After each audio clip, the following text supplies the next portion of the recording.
608-0510. You could also email them at simplify@tandemhr.com. We are on with my mom, Michele Bromberg, RN. Hi, Mom. Hi, Ellie. How are you? I'm good. Thank you so much for having me on. I feel honored to be part of your show tonight. Thanks. It's my pleasure. Mom, I know that a lot of family friends are struggling with health care. And I was just wondering if you could shed a light onto what the state of our health care is right now. Well, one of the things that I think that a lot of people have been talking to me about is the high cost of premiums. Yeah, and families just can't afford that. Well, it depends on people's income, their family income, and how many children they have, what the family income will be.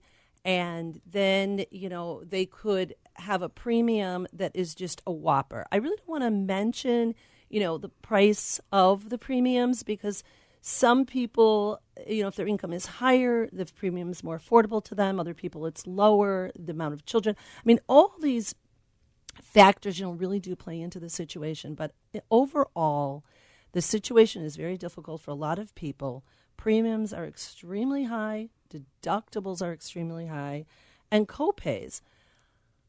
What concerns me as a nurse is that, and one thing that Ram had mentioned, is prevention. And my concern is that people are definitely putting off getting the health care they need by using ERs when they should not be doing that, where a situation gets out of control, where if they could have just gone for prevention, gone to their primary care physician, gone to see an MD or an minute APN clinic even. Or a minute clinic, they would have gotten the prevention that they needed, or they would have gotten the situation under control before it gets out of control, which just increases our healthcare costs, where it's soaring here in Illinois and throughout the country.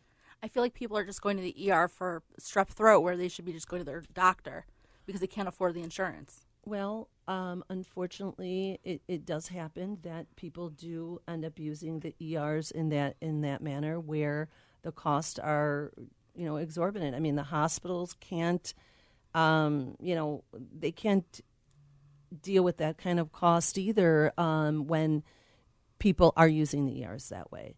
That's why I would like to see more prevention at very early stages of chronic illness, where we could really help people work on issues, get more exercise, eat healthy, get enough sleep, get enough exercise, and do those kinds of things to prevent some of the illnesses that unfortunately we have in society.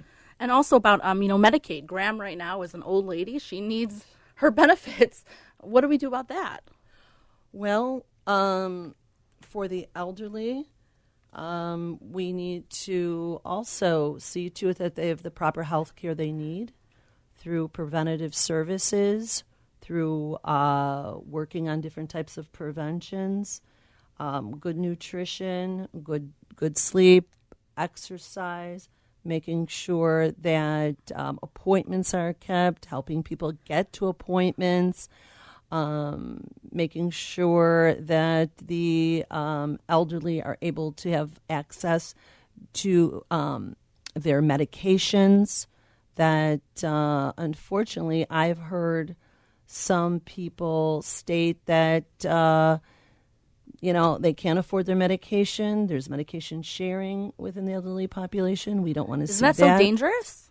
Very dangerous, very dangerous, where people are skipping doses. We don't want to have any of that. We want to make sure. And then these people are suffering. Yes, and we want to make sure that people are getting the medication they need. We want to make sure they're getting the nutrition they need, the exercise they need, the proper sleep, the proper daily care that they need.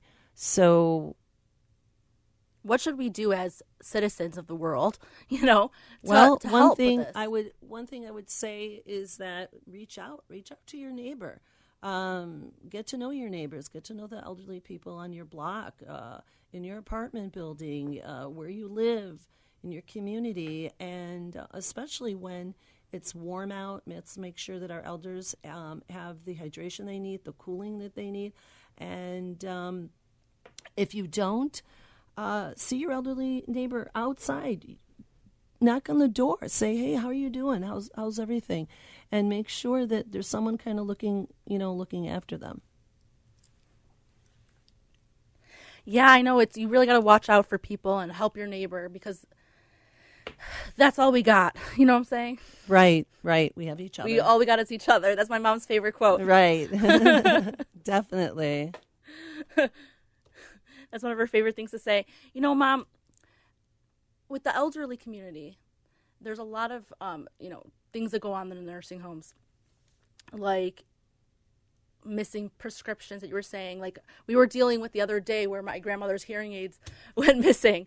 Like these things happen, and you just got to be on top of it as, a daughter of your mother or a daughter of somebody who's in a nursing home or a son or whatever. Just make sure that you're on top of it, because you never know what's going on, Well, I think that, it's a really hard job to be in that particular environment.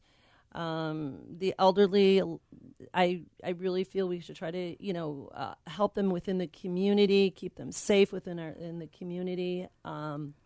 Understaffed and underpaid also. They're very understaffed. Yeah, and get a lot of people to,